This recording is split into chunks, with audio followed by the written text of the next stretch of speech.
গহনা, এটার মালিক কে বলেন তো? স্ত্রী। বুঝে শুনে বলতেছেন?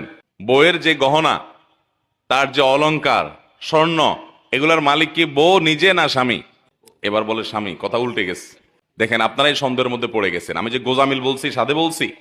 আচ্ছা, বউ মালিক যদি হয়, তাহলে আপনি বিদেশ যাওয়ার সময় এই স্বর্ণগুলা যদি বউর কাছে বলেন যে স্বর্ণগুলা দাও বিক্রি করে, আমার ভিসা কিনে বিদেশ যাব, আমি বিদেশে গেলে আবার তোমার কিনে দেব।